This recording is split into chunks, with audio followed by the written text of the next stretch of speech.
So in the last video, we talked about making patterns using one of the rows of a sequencer. And I mentioned that we might use another row for something else. Well, today we're going to look at using it as a control voltage. That control voltage could go to anything. It could go to a filter, it could go to the cutoff frequency, it could go to the resonance. Today what I want to do though is I want to play with the panning. We have a couple of modules that can do panning that are very cool. So one of them is the Q148 VCA++, and one of them is the Q158 VCA2++. So we're going to take a look at both of those, do some panning with the sequencer. The cool thing about doing it with the sequencer is the panning is always synchronized to the sequence. So let's look at that.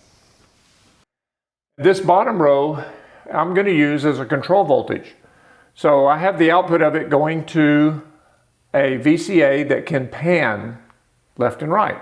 The CV is going over to the Q158 VCA2++, and I have that set up for panning. So if I were to go left, right, left, right, left, right. So by panning them left and right, every step will be in an opposing channel. So it'll sound like this.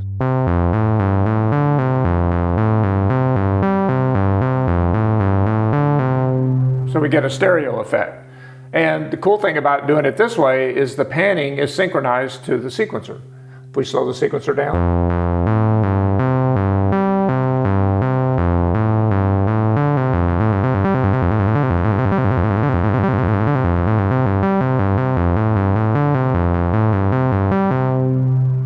So that's a way that you could pan back and forth and have it synchronized to the sequencer. Otherwise, you could just do it with an LFO and have it not be synchronized, and we'll show you that too.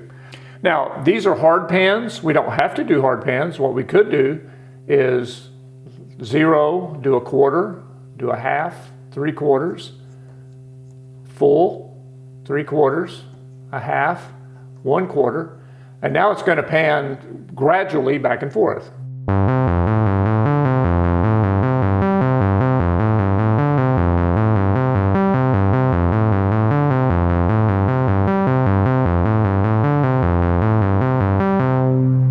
Okay. Now by itself, that's not a big deal, but if you're layering like we typically do on a modular, we might have a bass drone like that. We could have that going back and forth, and then we might have another arpeggio running mono.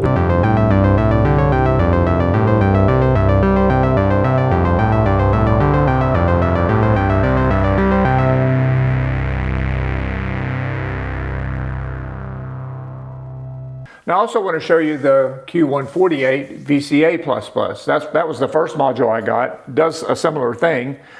So this module has a VCA, a regular VCA at the top, and then you also have a panning adjustment down here, which is control voltage controlled. And then you have your left-right outputs.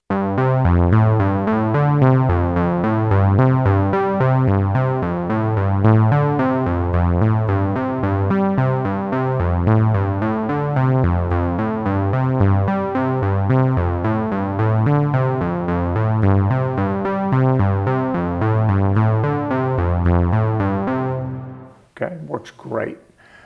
This module is cool because it has not only a regular VCA, it's got panning, it's got your left and right outputs already there, it's got a tuner. You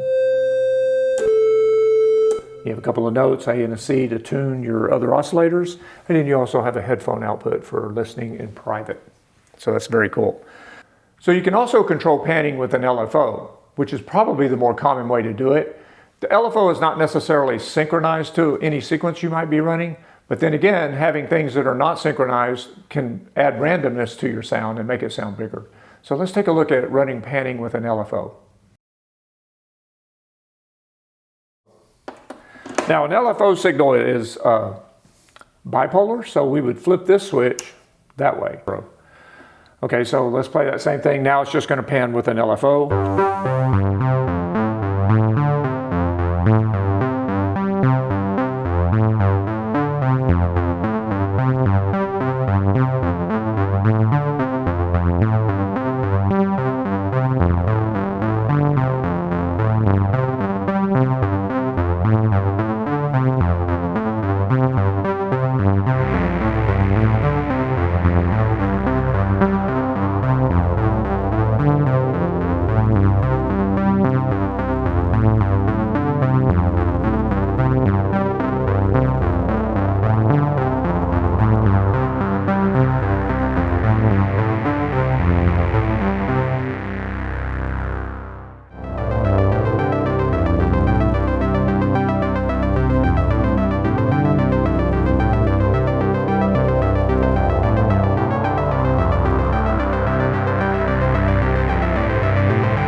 Okay, so that's just a couple of tips and ideas on panning. Panning is a very cool function, very cool feature. A lot of the videos I do now are when I do a performance, I always have something panning typically in there.